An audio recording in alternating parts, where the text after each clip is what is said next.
সাধারণভাবে কোনো video clip থেকে কোনো স্টিল ইমেজ তৈরি করার জন্য ক্লিপ মেনু থেকে ক্রিয়েট এ স্টিল ইমেজ এই অপশনের মাধ্যমে স্টিল ইমেজ তৈরি করতে হয়। দেখতে পাচ্ছি এখানে একটা ক্যামেরা সিম্বল রয়েছে। এই সিম্বলটা এই এডিয়াসের টাইমলাইনে নাই। আমি চাচ্ছি এই সিম্বলটা এই টাইমলাইনে নিয়ে আসবো, যাতে করে পরবর্তীতে স্টিল ইমেজ তৈরি করার জন্য বারবার ক্লিপ মেনুতে গিয়ে ক্রিয়েট এ স্টিল ইমেজ এই অপশনটি নির্বাচন না করতে হয়। আমি টাইমলাইনে যদি নিয়ে আসতে পারি তাহলে জাস্ট টাইমলাইনে এই আইকনের উপর ক্লিক করলেই একটা স্টিল ইমেজ তৈরি হবে। তাই আমি এই আইকনটিকে টাইমলাইনে এই আইকনের মধ্যে নিয়ে আসবো। এজন্য সেটিংস মেনুতে যেতে হবে, ইউজার সেটিংস এই অপশনটি নির্বাচন করতে হবে এবং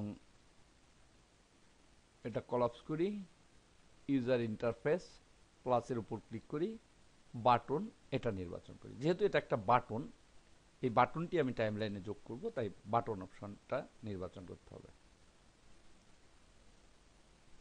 এবং এখান থেকে টাইমলাইন নির্বাচন করি, যেহেতু আমি টাইমলাইনে সেট করব। এখানে দুইটা পোর্শন রয়েছে দেখতে পাচ্ছি, ডানে একটা এবং বামে একটা। ডানেরটা হচ্ছে কারেন্ট বাটনস। অলরেডি এই বাটনগুলো টাইমলাইনের এখানে রয়েছে, অর্থাৎ এখান দিয়ে রয়েছে। এবং বামে যে অংশটা রয়েছে এখানে হচ্ছে সমস্ত বাটনগুলো রয়েছে, কিছু টাইমলাইনে রয়েছে, কিছু টাইমলাইনে নাই। এখান থেকে যেগুলো টাইমলাইনে নাই সেগুলো নেওয়া যাবে।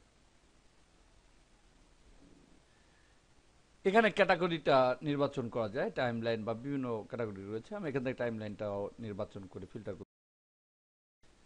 এখানে দেখতে পাচ্ছি ক্রিয়েট এ স্টিল ইমেজ এই অপশনটা এখানে রয়েছে, এটাকেই আমি টাইমলাইনে যোগ করব।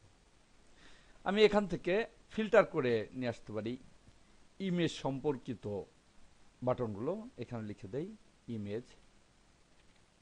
দেখতে পাচ্ছি ক্রিয়েট এ স্টিল ইমেজ এটা চলে আসছে।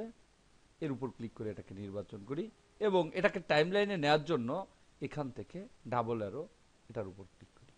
দেখতে পাচ্ছি এটা এখানে যোগ হয়েছে।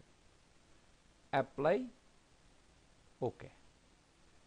এখানে টাইমলাইনে দেখতে পাচ্ছি ক্রিয়েট স্টিল ইমেজের যে আইকনটা ছিল ক্যামেরা আইকন, সেই আইকনটি এখানে বাটন হিসেবে সংযুক্ত হয়েছে।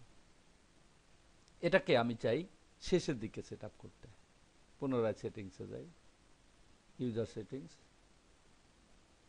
এখান থেকে এটাকে ড্রাগ করে আমি এভাবে মুভ করে প্রয়োজনীয় জায়গায় বসাইতে পারবো, অথবা এখানে ডাউনে ক্লিক করতে হবে নির্বাচন করে। ডাউনের দিকে যাই, দেখতে পাচ্ছি নিচের দিকে যাচ্ছে। আমি এখান থেকে আপ করি, এখানে এই দুইটার উপরে এখানে বসিয়ে দিই, অর্থাৎ এই দুইটার সামনে এখানে বসিয়ে দিই, অর্থাৎ এই দুইটার বামে এখানে বসিয়ে দিই। অ্যাপ্লাই, দেখতে পাচ্ছি এখানে চলে আসছে, ওকে, এখানে চলে আসছে। এবার এই আইকনের মাধ্যমে আমি স্টিল ইমেজ তৈরি করতে পারবো। আমি চাচ্ছি এর একটা স্টিল ইমেজ তৈরি করতে। এখন আর ক্লিপ মেনুতে যাওয়ার প্রয়োজন নেই, আমি এখানে ক্লিক করলেই দেখবো এখানে একটা ইমেজ তৈরি হচ্ছে। আমি এখানে ক্লিক করি, দেখতে পাচ্ছি এখানে একটা ইমেজ তৈরি হয়েছে। এভাবে টাইমলাইনে এই ক্রিয়েট এ স্টিল ইমেজ এই কমান্ডটি বাটন হিসাবে যোগ করা যায় এবং এর মাধ্যমে যোগ করা যায়।